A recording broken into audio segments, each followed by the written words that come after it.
FaBled Hunters. I'm Yuanji. I'm Saint.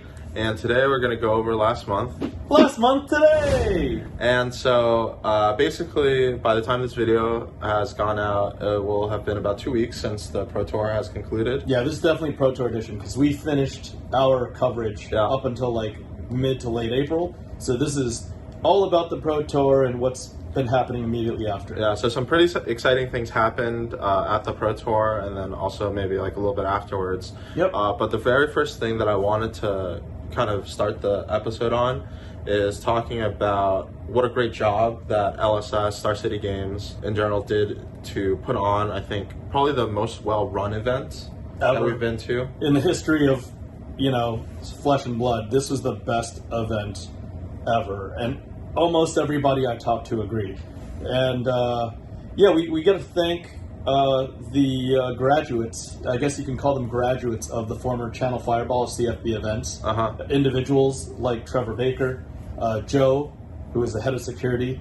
He was out there maintaining order, looked super professional, looked like he was special private security, going, sir, and just maintaining order in the venue. Trevor Baker, the owner of FaBled Hobby, also a big advocate for Flesh and Blood. That is just such a strong fit because he's always been about Fab. He spent 10 years helping to manage CFB events back in the pre-sale Channel Fireball. And now after almost a decade of running CFB events worldwide, to now, apply his set of skills for the benefit of global organized play for Legend Story Studios is amazing. And just like you mentioned, Star City Games, a tip of the hat to them for keeping as many members of their organized play team, employed throughout the pandemic. It's given them a leg up compared to other large entities within the TCG space. Pete Hofling, their owner, and Star City Games, I have nothing but great things to say about them. Got to shake his hand and congratulate him on yet another event while at the venue.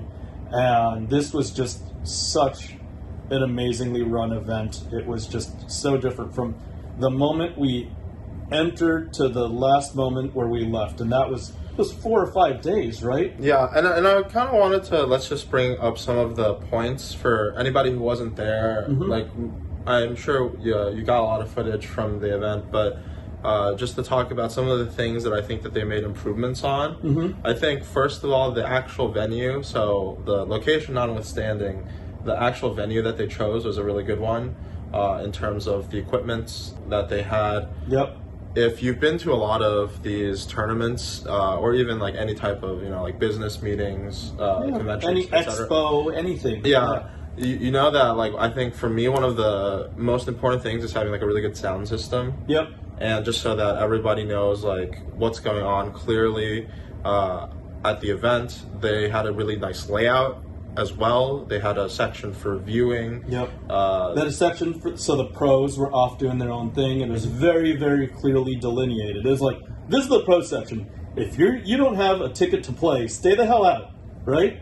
And it was good. It was a good thing, I think. So the pros got to fraternize, and it wasn't, But at the same time, I think if you were a spectator, they had built out this kind of like viewing platform. Well, they had a casual chill area. Plus, they even had this elevated two-sided viewing platform where the two selected players on the featured match, they were like two gladiators inside an arena. Yep. And then they also had TVs all over the place, like big screens. So I don't mean it was bad. I actually thought it was good because usually a filthy casual like me is going to like poke around table 3, table 69, table 420. Like, what's going on, bro? How you doing, Matt Rogers? How you doing? Hey, Tarek, what's going on? Hey, Isaac, what's going on? Yuanji, runaways, go runaways. And then we'd be annoying, and then now I can't.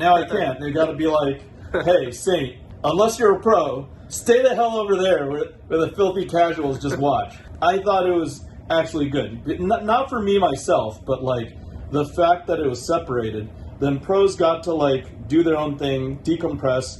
It just seems to be a thing. Pros like to talk to other pros about their match, about their round, about decisions about hands. Yeah, right? I think when you're playing the tournament, you're kind of in your own like headspace. It's Yeah. hard to kind of break out of that. Yeah. And, just interact with everybody. But I think that overall, the layout of the whole event, kind of the speed at which they were turning things over, the judging staff was really good at kind of handling disputes. It's been, I think, the norm for most, like, we play Classic Constructed is 55-minute rounds. Yep. It's been the norm at a lot of previous events for basically all the games to go like maybe like 25, 35 minutes every single round. Like an hour, it 20. tacks on round by round. But I think it speaks a lot to the competency of the judging staff to make sure that, one, that they handle all of the judge calls in a speedy manner. Like the longer the judge calls take, the longer the round extends. Yep. And then also, just like I think for the event staff in general, making sure that there's like good turnover time from round to round. As soon as everybody's done playing, then you turn it over and you get everybody back into their seats for the next round. And so I think overall they did a really good job of making the tournament run at a fast pace. Yeah. I have a funny story about that. I think we were playing the Blitz Battle Hardened on Sunday. And even that had a great attendance, right? Like 400 plus people, I think. Yeah, and the calling we thought was maybe going to be 9 rounds on day one.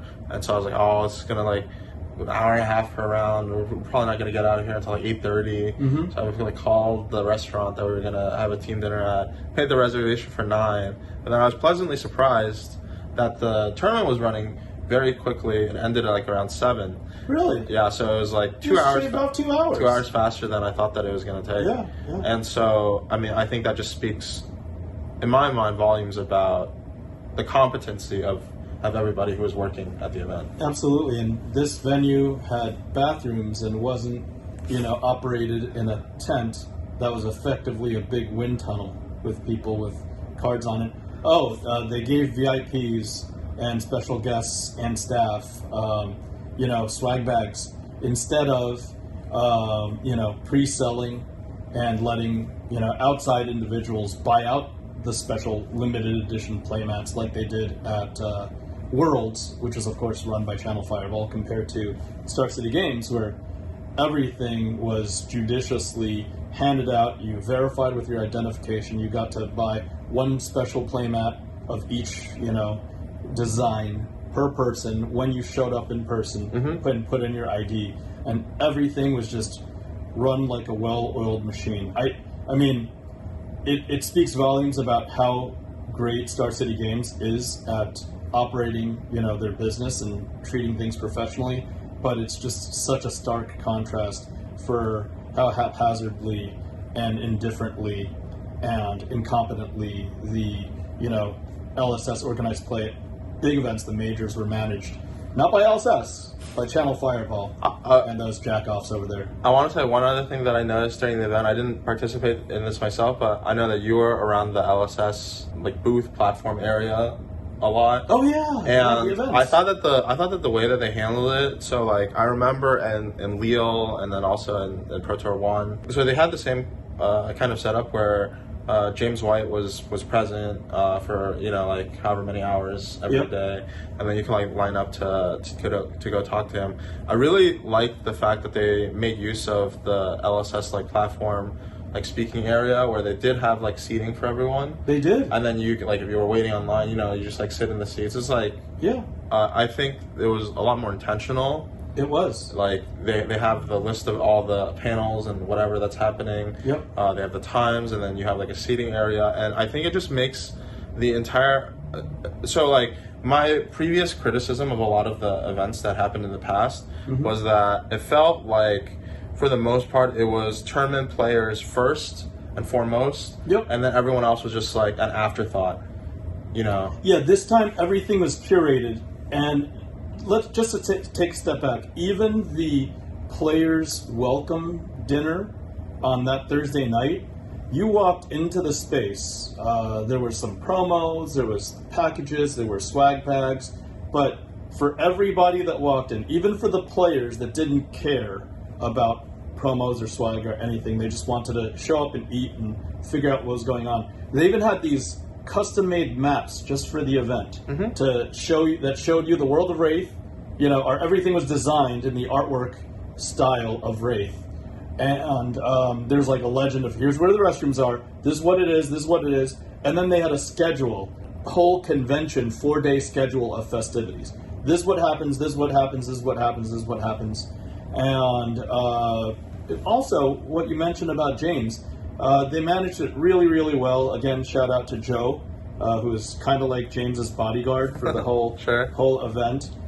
He just managed people. He managed the flow of people. He was like, hey, you know, you get to sit here and wait, and then when James is ready to talk to you, you get a couple minutes. And if I say, hey, buddy, it's time to take a picture, then that's when you get up and take a picture because you've talked too long. You know, he had a certain amount of people. I think it was like 50 per day for that 2-hour session, and everything just flowed, and all the events happened. They had cosplayers up on stage. I think both Federico Musetti and Steve Argyle got to talk as artists.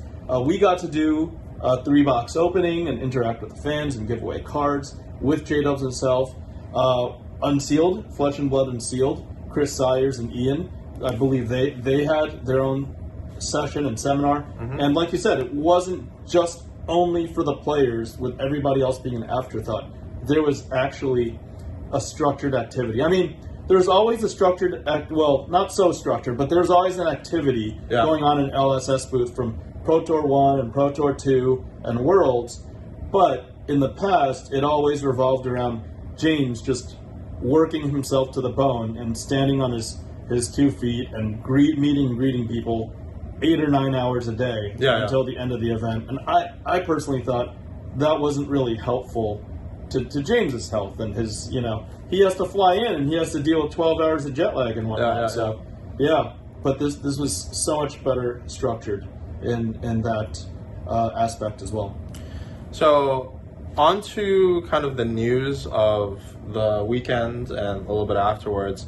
I think you talked about at the players banquet, so it was kind of like mixed. I heard mixed responses. I think some people were very excited about the announcements. Some people thought that they wanted more announcements. So the first kind of announcement that I was there for was they had announced officially the name of the new set is Dusk Till Dawn. Well, people knew the set name for months, but they re-announced it. But they announced like the product officially as the, you know, like the 10th set. And they had some special considerations for it being the 10th set. And I think they showed the Prism statue, which was really amazing. And I think that like LSS wants to do something special to commemorate the fact that this is the 10th set. And one of the things that I know that you're pretty excited about that they announced was that for 2 of the Living Legend heroes, Chain and Prism, which were featured in the original, I guess the first of the War of the Monarch trilogy. These 2 heroes are going to be immortalized in the form of artist-proof sketches. 1 of 10 artist-proof sketches that aren't playable, mind you, right? I'm personally very excited about it, but I am hearing that there's a little bit of controversy because I would say right now the Belgian printers, Cartamundi, supplies between 70 and 80% of the world in terms of sealed product to distribute Flesh and Blood, whereas Japan is supplying 20 to 30% of the world. And that is creating an outrage for the people that are, you know, not going to have access to the Belgian printing. Well, let's give some context for the whole thing. So basically they announced that there would be serialized artist prints, kind of as like a lottery type card in Dusk Till Dawn. Now the caveat is that during the announcement, basically James said that these items would not be available to, I think they said Asia Pacific, Oceania, and I'm not sure if it was Brazil also part of it. I think Brazil's part of us. Because it's closer to the Belgian distribution. And then so a lot of people kind of put 2 and 2 together, you know, like the only real reason why this would make sense is because they inserted like the sheet of these serialized cards at the Belgian printers. Yep. And that the Japanese printers, so since the last set, Outsiders, the core set has been available for print at both locations. And presumably this is what the model is going to be moving forward, where a certain region is going to be best served logistically by the printer that is closest to them. Yep. And so there was a lot of, like you said, outrage or disappointment at the fact that these communities, which have been supporting Flesh and Blood for a long time, don't have access to, in my mind, one of like the kind of, like the chases to really be collecting and opening this set. Okay, I understand that, and I gave that plenty of thought. So, for example, let's look at something like Foreign Black Bordered, Black Bordered historic set. 45,000 boxes in total, all in Europe, Italian, French, German, and Spanish, right? And that only got distributed to presumably 20% of the world. What about America? What about America? And, Americans weren't salty, they weren't complaining. They just didn't have access to it. They imported it as necessary. Yeah. We still buy HP1 white border. It's like, oh, this is something just for them. Just like, again, as an American, Flesh and Blood being available to Asia Pacific since 2019. I hadn't heard about it until summer of 2020. And then I didn't buy it until, I didn't buy Welcome to Wraith until boxes were $700, $750 a box. I wasn't complaining about not having access or not having knowledge of the boxes at, 80 or 75 or 65 or 90 or, sub $100. Whereas, Asia Pacific had that at their disposal for a year. And James, within his presentation, specifically said, this was a present to the rest of the world outside of Asia Pacific, where we, due to COVID lockdowns throughout the Monarch release, never got to experience organized play or, limited play, where we never got to play draft or sealed of Monarch. And this is just a give back, and it's 20 cards, they're not even playable. Sure, they're going to be collectible, but in the grand scheme of things, I mean, come on, you just got to wait your turn, and it's really it's always easy to complain. It's always easy to be outraged.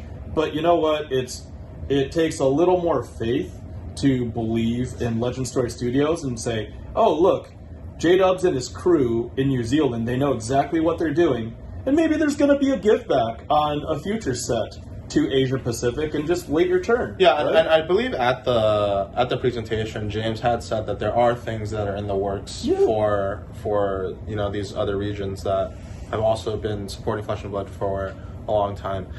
My 2 cents is that this is Flesh and Blood's first foray into serialized cards. Yeah. So, as much as it is, a big chase and a big draw to purchase the set, it's also at the same time, I think, an experiment from their perspective. Yep. And I definitely think that if, for example, something like this is successful and they want to revisit this in the future, I have no doubt that they would also be willing to serve, the Japanese printer with like the same kind of thing. My thought is that a lot of people's reactions is on the basis that Dusk Till Dawn without these serialized cards is not really worth purchasing or worth buying, which I think is should be very far from the truth. Yeah. It's no way. These 20 cards in total are supposed to be a gift to the supporters of Flesh and Blood, the believers, the collectors out there, and I'd be interested in purchasing them. But it's not just about that. It's about, the set is about celebrating 10 printings of Flesh and Blood product. It's about revisiting, Prism, maybe not so much Chain, but Chain's Disciple Vinset. There's some S&M, evil dark waifu action going on. Yeah. So I'm intrigued by that.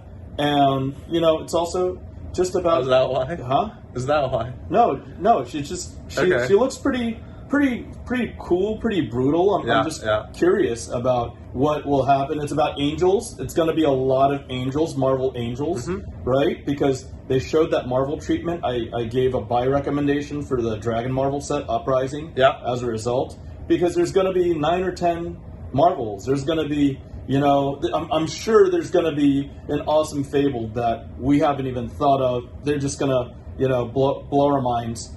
And I think there's just too much emphasis on these 20 cards that have nothing to do with playability. It's a player's game to begin with, right? Yeah, I think that maybe it's like a little bit sour grapes. It's like, honestly, like in the grand scheme of things, I'm probably not going to open one of these serialized cards. You're not? No.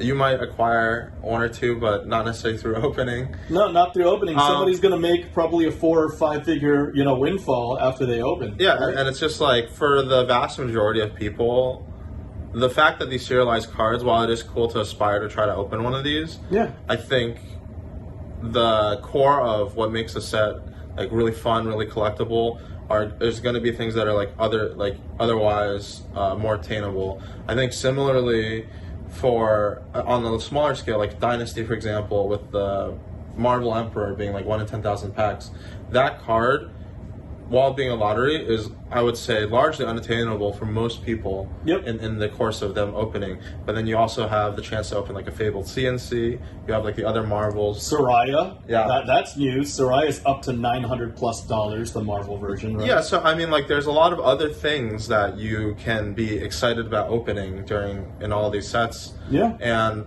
I wouldn't bet on LSS making a set so that like the only thing that's cool or fun or worth, I don't know, collecting to open being these artist-proof sketches. Their track record has not shown that has been the case. Yep, and I agree. And I also don't want to let viewers think, I want to discourage viewers from thinking that this is exactly the same as serialized cards, kind of like what Hasbro and Wizards of the Coast is doing. Mm-hmm. Because Hasbro and Wizards of the Coast, all they did with their serialized cards was, there's the regular panel art, right? They put a X of 500 on the art, and that's literally effectively all they did. Like, the art isn't better, it's not superior. For Brothers War, it's just X of 500. It's like, oh, so how does this differ from the original foil rendition of the card? Oh, one is numbered and one is not. That's literally, that's what I see. Meanwhile, this is a very limited artist proof.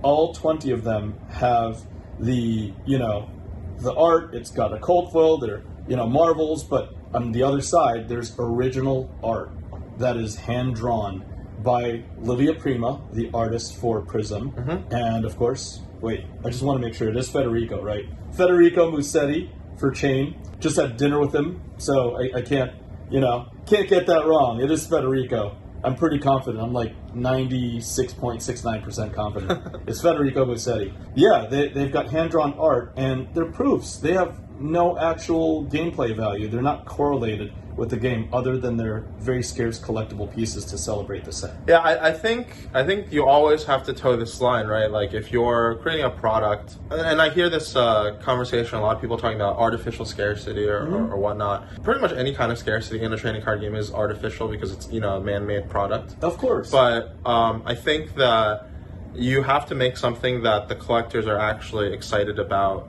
picking up. Mm-hmm. And I think that's the main distinction between, like, I'm just going to slap a number on whatever.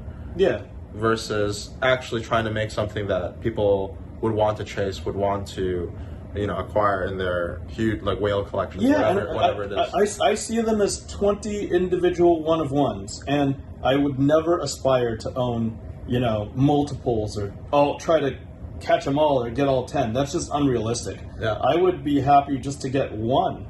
Heck, one of each would be a stretch. Heck, if I don't get any of them, that's okay too, you know? But the artists, the two specific artists, they put their heart and soul and their hand-drawn work into these pieces, and I believe they're hand-numbered from what I heard. It's not, you know, just put a foil machine and stamp this number on and let's just move on.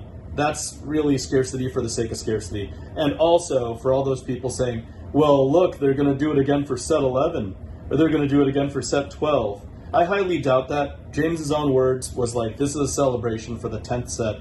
This, for as far as we know, is a one-time thing to celebrate 10, which is a monumental benchmark for a TCG. Most TCGs forget about their 10th set. I don't think most TCGs even make it past their 5th set. I think like year 1, like after the first year, the year 2 is usually when most TCGs. Yeah, and we're here towards the end of year 4, moving on towards year 5 soon, and they just wanted to make this celebration and make it special, and that's it. That's all the intention that was in it.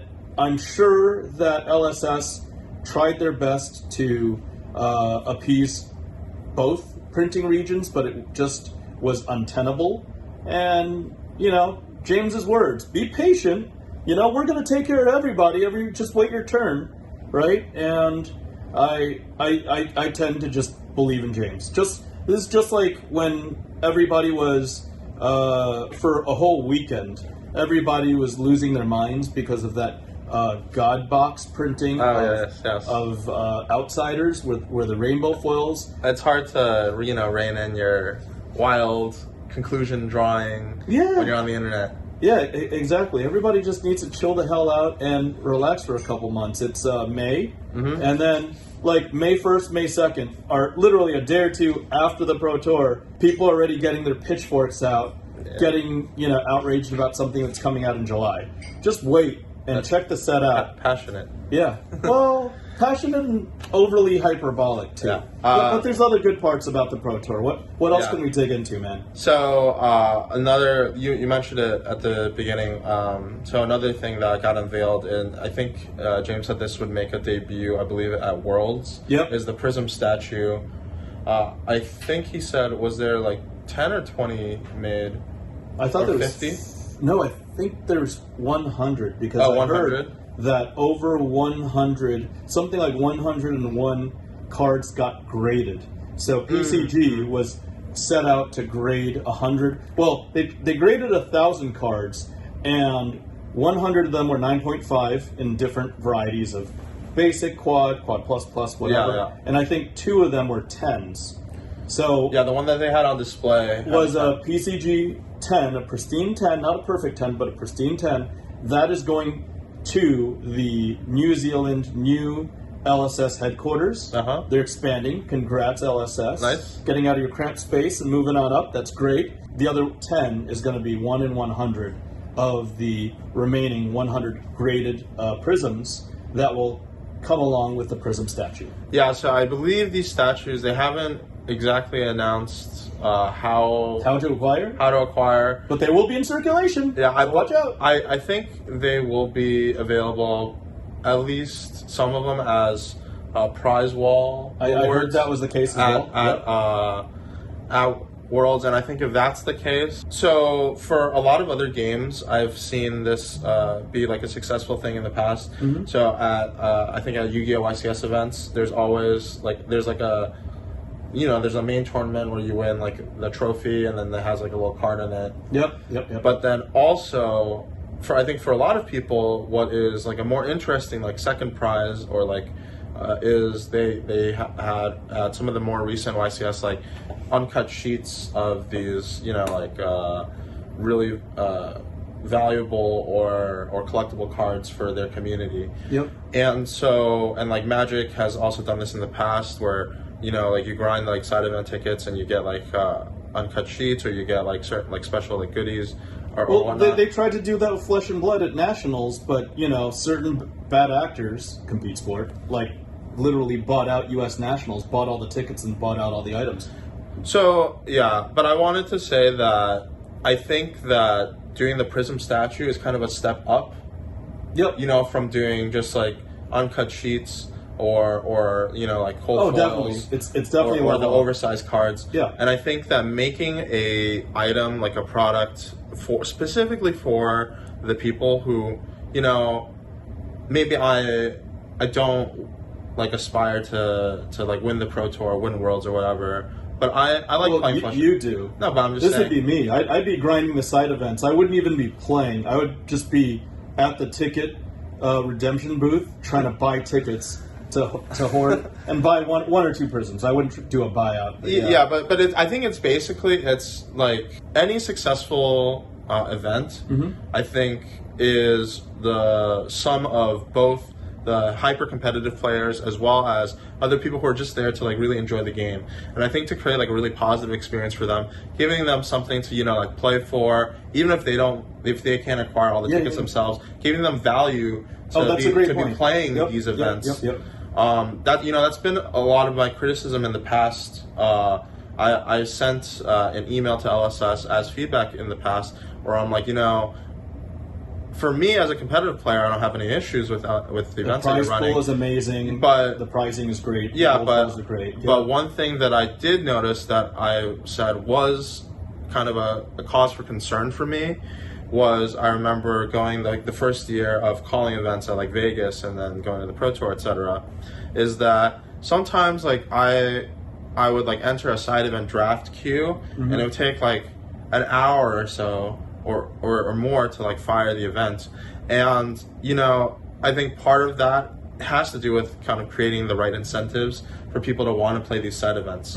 And I think that making this like collectible item that people are really excited about trying to play side events for, I think is a great thing. It's going to probably incite a lot of people to get their grinding, their grind set on, so that they can start grinding the daily doubles, joining the events, grabbing a whole bunch of tickets. Yeah. And it's something to aspire to, because just like you were saying, I don't know if you remember this, it was you, I think Fino, Dan, a bunch of runaways, FaBled runaways, let's go. But a bunch of the runaways were at the New Jersey Battle Hardened event, and you were all looking at each other. It's like, oh, hey, I've got 800 tickets, I've got 1,000 tickets. What is there to buy, right? And then you were running out of stuff to buy, like, oh, there's nothing of value. Maybe I'll go redeem for like a cold foil, frostbite. Oh, maybe we'll put our, tickets together, get a cold foil, a Rata Briar, for example, right? The options were very, very limited. Or, oh, let's just open some booster packs that aren't redeemed at a great rate, right? Yeah, I think the main thing is like when the incentives aren't there. Yep. It just makes it so that there's less enthusiasm in general for playing the events. Yep. And then you got a lot of salty attendees that either busted out of the main events, or they came just to enjoy the game and they spent a whole bunch of money. They traveled a really long way, and then at the end it's like, oh well, I've got 10 booster packs to show for it. My weekend, I'm not a great player. I got 400 tickets for the weekend. I got 10 Dynasty booster packs or 10 Outsiders booster packs. And that kind of sucks. If you could get, 400 tickets and then, maybe buy 600 more or consolidate with your friends or, go in with a group on a Prism statue for 2,500 or 3,000 or 5, whatever. It's going to be expensive, but call it 5,000 tickets. Then guess what? Then you all contributed to that statue, and that just incentivizes everybody to play hard, grind tickets. Tickets are probably going to be expensive now that we mentioned it, aren't they? Yeah. I think one of the secondary effects is that for the people who are really crazy about trying to get one of these statues, I think in general the value of the tickets will probably go up. But I think also in general more tickets will probably be awarded because more events will fire. Yeah. So that's fair. So I think in general I see this as being like a great step forward for trying to get more like a wider audience to really be excited about going to these events, because honestly if you're watching this video and you haven't really played you haven't been interested in playing competitive tournaments, it's still worthwhile to to travel to these events.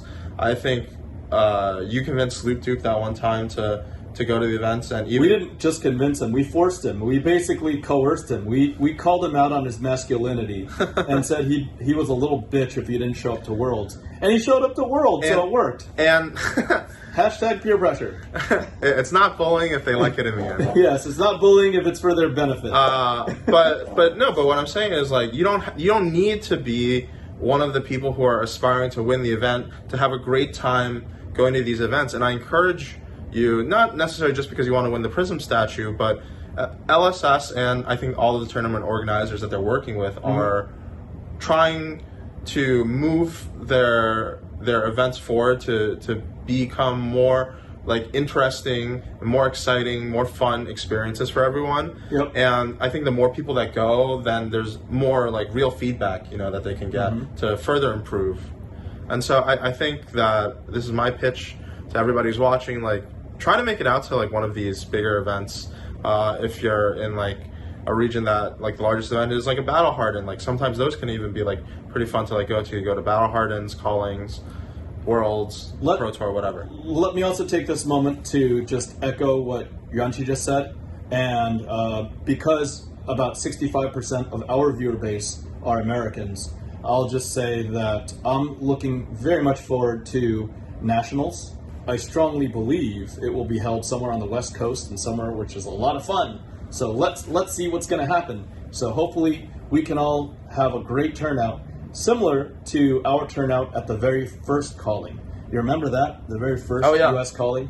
That was a great place. It was a great venue. It was a lot of fun. And despite being managed by Channel Fireball, they, you know, for that little window, that little weekend, enough of that staff had their heads out of their asses that we were allowed to have a great event. And I certainly hope that Nationals is also going to be really, really amazing. So, I mean, at least there's a little bit of a respite before Worlds where we all have to travel to Europe, right? Because Nationals is going to be within the U.S. and it's going to be the next major, so to speak. Yeah. Right? So I think that the last, well, it's not the last piece of news, but basically the tournament results happened. The tournament happened. Michael Fang, former FaBled Hunter, won. Former FaBled Hunter. Shout out to Michael with Cars with Michael. Yeah, won the Pro Tour on Oldham. He's making a golden now. He's trying to go all gold on his Oldham. Just a big shout out to Michael. Even in the top 8, I heard James and other LSS people mention that, look, you know, Michael is a model pro for Flesh and Blood because he was working so hard at being a great player. He had captured Cincinnati Calling, I believe. Then he was one life away. I think it was 1-0 where Tarek Patel took him down in finals of Nationals. So he's number 2. And then he's made, I think, multiple top 8s after that. And just to keep traveling, going to nearly every single Calling, to every single major, every single monumental event in the U.S.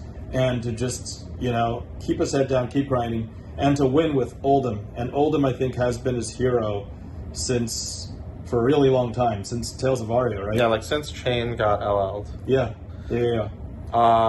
So hats off again to Michael.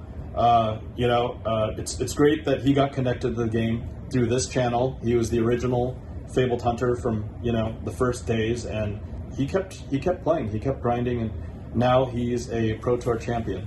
Yeah, really sick. Merrick Kemp, congrats for winning the Calling on Dash. One thing that I wanted to say that was a kind of interesting storyline from like right before the Pro Tour. So I think leading up to the event, pretty much everybody thought that Oldham was kind of like the deck to beat. Mm-hmm. And then I think within the last like week or two before the Pro Tour, I think people finally like realized after Matt McGinnis had like a really good record at the Battle Hardened Richmond with kind of like not like completely revolutionary, but like a better like version of Lexi than what a lot of people are running. Everyone's like, oh crap, like Lexi's really good. And if you look on the stats for people playing online, Lexi in the month of April by far had like the highest win rate. She had the highest participation rate in the Pro Tour as well, at I believe 23%, right? Yeah, and so this is a very long way to get around. So I think in the top 8 for the Pro Tour, there were 4 Lexis. I forget how many there were for the Calling. I think it was also like 3 or 4. 3 or 4, yeah. And Lexi lost Dash in the finals. Kind of crazy game. It's unfortunate that it wasn't recorded. And Lexi didn't even make the finals in the Pro Tour. Well, because 2 Lexis matched up against each other, and then the Lexis played into Dragon Mommies, right? Yeah. And it was kind of unfortunate, kind of fortuitous for Michael, because Oldham, fortunately, never had to meet an Oldham killer, because those Lexi decks were designed to slay Oldham, right? Yeah, so there's been a lot of like kind of hubbub on the social media platforms. Basically, right after the Pro Tour, they did a ban suspend announcement. And for CC, there was no changes. So? And a lot of people were very upset about this. They're like, how could you not ban 3 of a Kind or Codex of Frailty or ban Voltaire or whatever? And all I gotta say is you guys need to just Chill the hell out. chill out. Because I think the people who are competing the most and the people who are participating in this tournament, you know, like, honestly, this is my message. I don't know if any of them are going to watch this video, but like, we're in our own bubble. Yeah. And we play the game way more than anybody else does. And so you get into these like, oh, you feel like after like 2 weeks of testing, like, oh, everything's solved. It's like gloom and doom, whatever, or it's all sunshine and rainbows if you're up playing the deck that's winning and everything's OP, or like this deck sucks or whatever.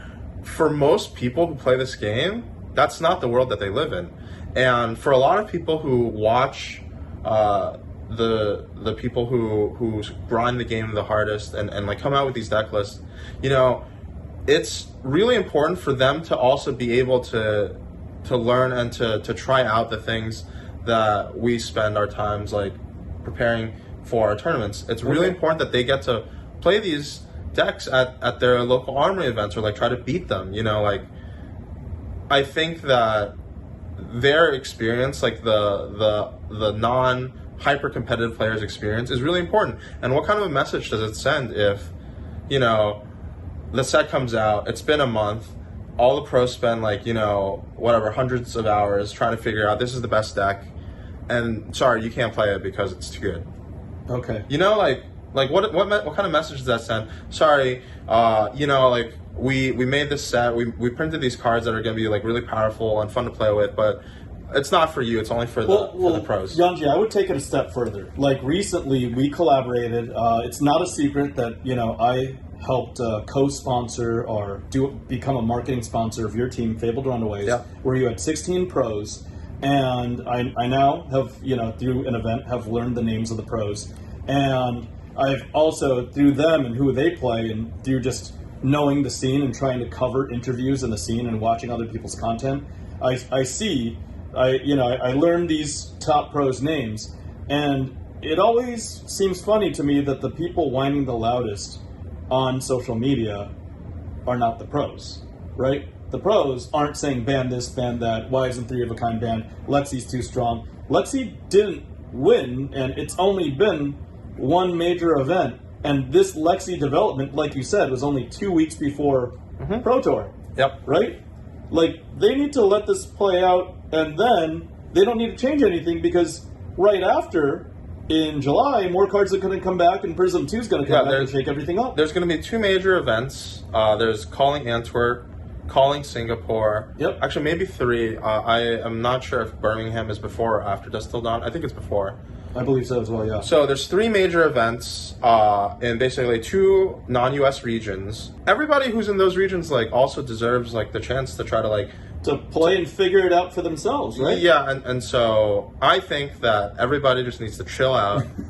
Like, that's, you know, that is what it is. Like, it doesn't make sense on a product basis. Nope. To kind of ban, to like come out with something like really strong, then ban it immediately afterwards. It doesn't make sense not PR, but like for the audience. Yeah. It doesn't help the fans, I think. No, it would be just as bad as, you know, when Magic the Gathering came out with that card Hogak in Modern Horizons, and then, you know, Hogak won everything, and then 2 weeks later they banned Hogak, and then Ren and 6 started, you know, in the meta, and then they banned Ren and 6, right? Like, so it's funny. It's like funny that you mentioned Magic. This is kind of tangential, but so the Magic Pro Tour just finished. Oh yeah. And they made an announcement, which is basically at the start of starting from the next set that gets released, they're changing like the rotation window of standard from 2 years to 3 years. Yep. And so everybody's like, oh, we have to play with Shieldred for like another year, or like FaBled the Mirror Breaker, whatever, these like kind of busted cards. Yeah. And I just think it's like really funny that you mention it that way, because it's like, yeah, if you go down the route of Magic where it's like, okay, I'm just going to print this like really busted card, and then I'm either going to like ban it and then make everybody upset there, or I'm just going to like leave it around and have people upset. Like, I think that the system that LSS has made, where they have kind of like a tempered approach, they do curate the format as has been shown in the past. They have made, you know, like certain strategic bans to like mix things up. And unbannings too, like the drone, right? Like that's we'll get to that in a second. Okay, but you know, like I think that no bans for CC, like it makes it like the format is new, and the format is changing in 3 months. Yeah.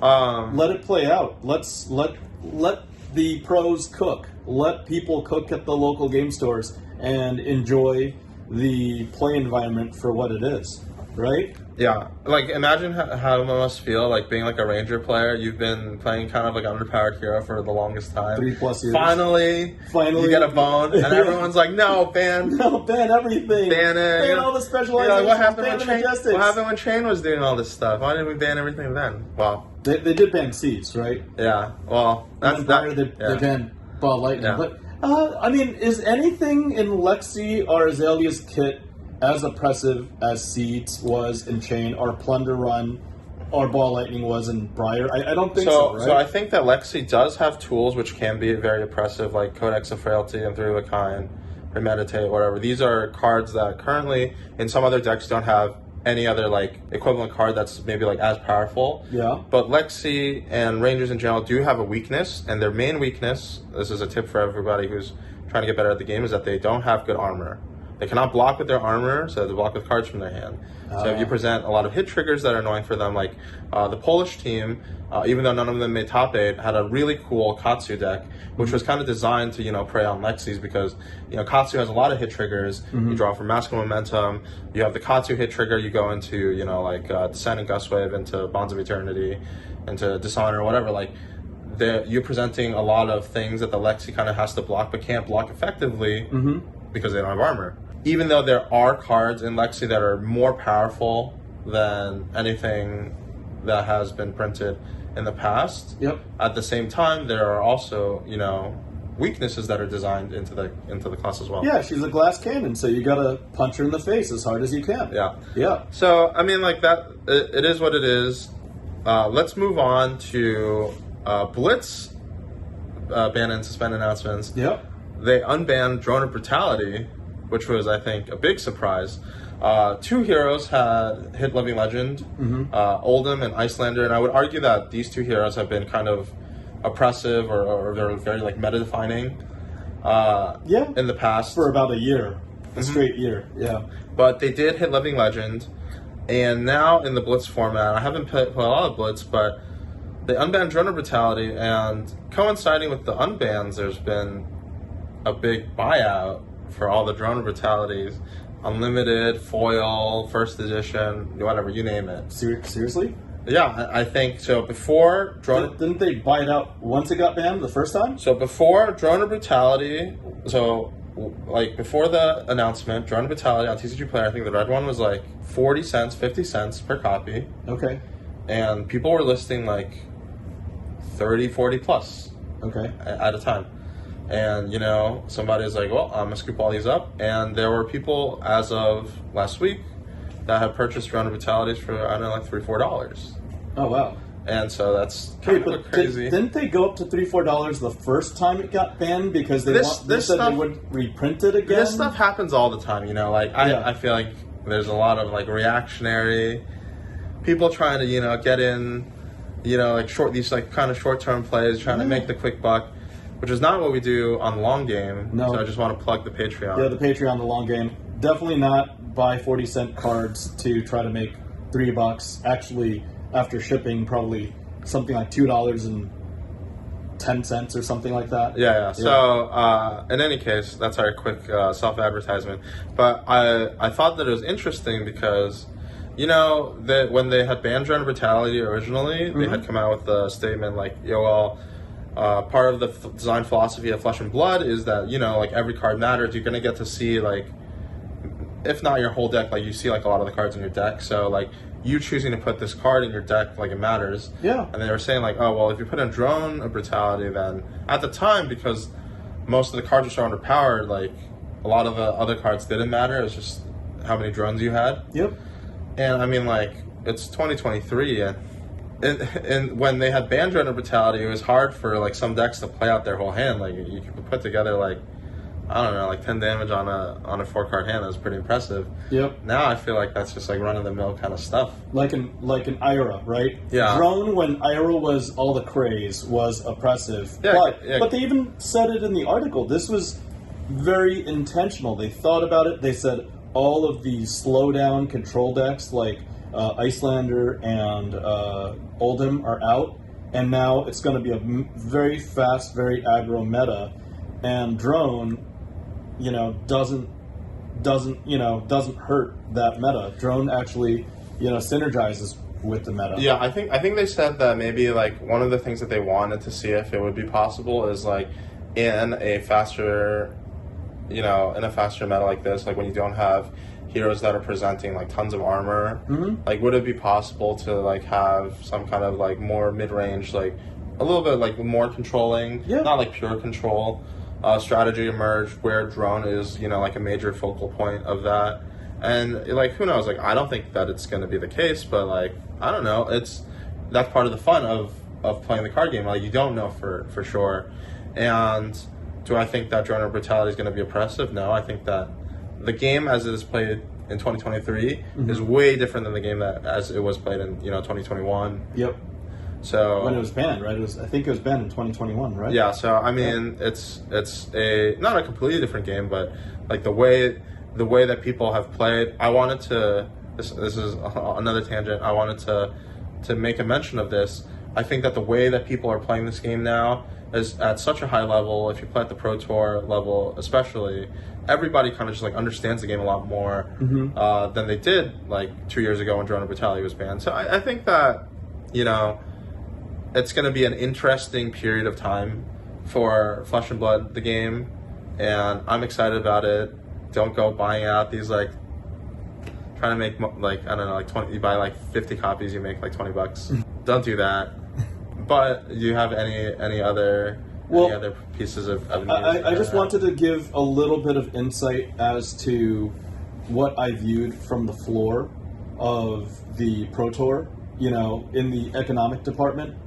I have never in my life seen so much volume at any event, not just Flesh and Blood event. I've gone to Magic events, I've even gone to general card shows, I've gone to places where Pokemon was transacted, comic books and sports cards were transacted, and there was just so much commerce conducted. Every store that I talked to, that I was in contact with, told me this was the best event, dollar for dollar, that, volume-wise, that they've ever done. Oh, that's by great far. That's great for the game. It's great for the game. I saw so much getting traded in. I mean, I'll be honest, I'm friends with Spencer, because Hemmel and Spencer are together at the Magnolia booth, so I sat there for hours. I saw, I don't know, not just tens of thousands, but literally hundreds of thousands of MTG collections being traded in to Magnolia in exchange for store credit, in exchange for cards, in exchange for cold foil tunics, extended art tunics. I even saw gold foil tunics presented and moving around, and that was just a great sign. And even gold foil tunics, which a lot of people say, shouldn't be available right now, they're no longer widely available. I think there's 2 on eBay. I think 2 gold foil tunics moved at this event, whereas at Worlds, which was 5 months ago, I think almost, maybe not 10, but 7 or 8 gold foil tunics had transacted, had moved hands. So there's a lot more volume, but the really, really nice items are getting tucked away.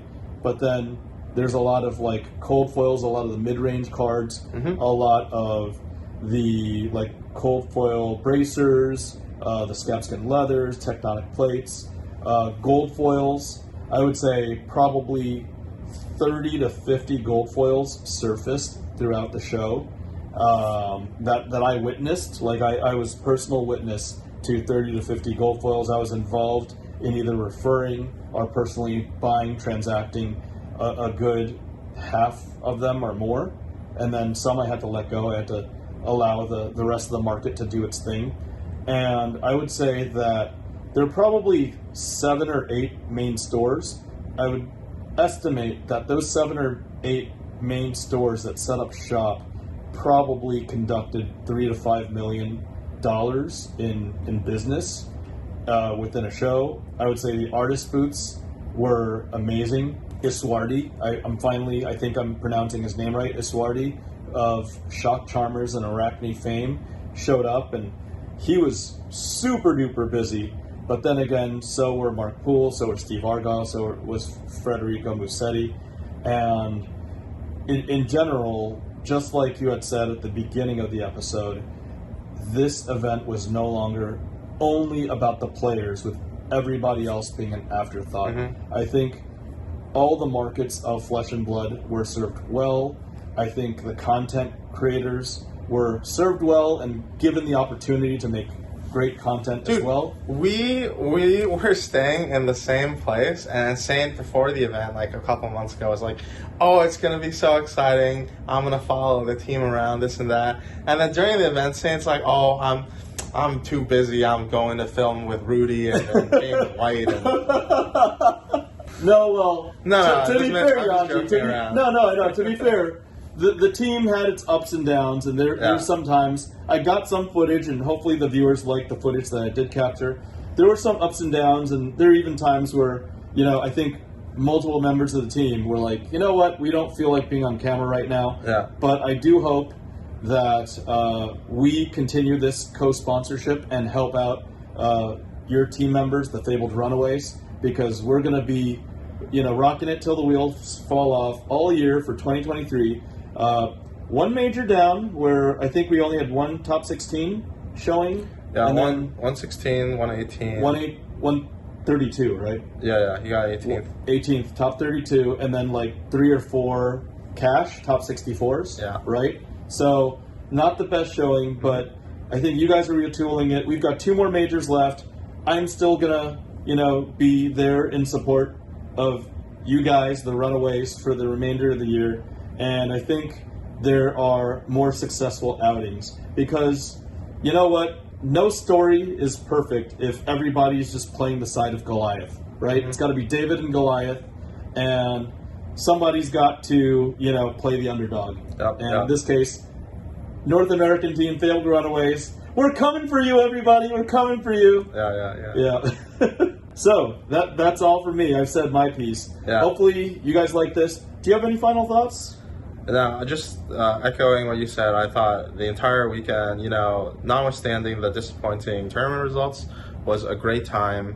It was really good to be able to catch up with everybody in person in the Flesh and Blood, and I hope that we get to, have a lot more events in the future. Absolutely.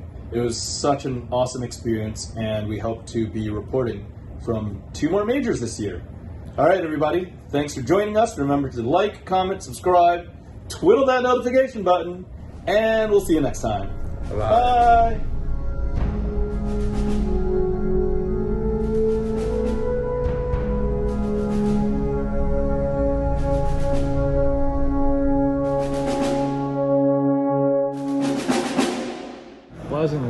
Are we okay to, or content? No content? You can post some stuff if you want. Okay, cool. Why don't we do a content? On my camera, I'm gonna do. Right. No. Uncomfortable. We didn't try to kill the mood. This is great. This is what, 40? 1 of 40 nowadays, right? 40, 60, 100. I mean, you guys couldn't have set it up even better than that. Than 50 tunics and 25 crowns. James has the coolest fucking hair. So James, I wanted to personally give you props. I get a haircut this often than you. Yeah. I wanted to give you props for releasing the print numbers on WTR Unlimited. Dude, that was awesome. Yeah. Oh wait. That was very respectable. Can we do this right now? Our bet. Oh yeah. He bet me. We have a bet. He bet me 1 box of Outsiders and to jump in the pool. Yep. On which was bigger. I said Uprising had a bigger print run than Everfest. He said Uprising had a lower print run than Everfest. So whichever one of us Who's winning? One of us is going to have to jump in the pool. What defines Everfest? Is the Everfest first or Everfest First, 229. Yeah, unlimited? just Everfest first, 229. Huh?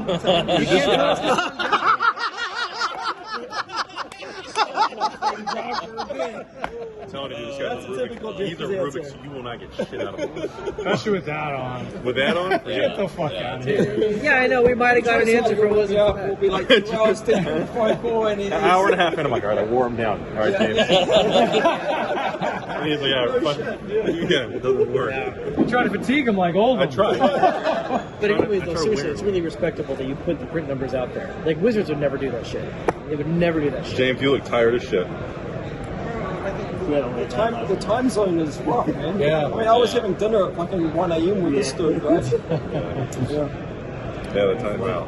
Oh, you guys were hanging out yesterday? Well, I was walking into the hotel. Yeah. Oh, really? And James is sitting there checking in with a pump on. Let's go find you food. Do you use the Indian voice around him? Sometimes. When I get excited, everything. You know what they say? I'm so excited. I'm about to lose control. Mr. White likes it. One is a friend.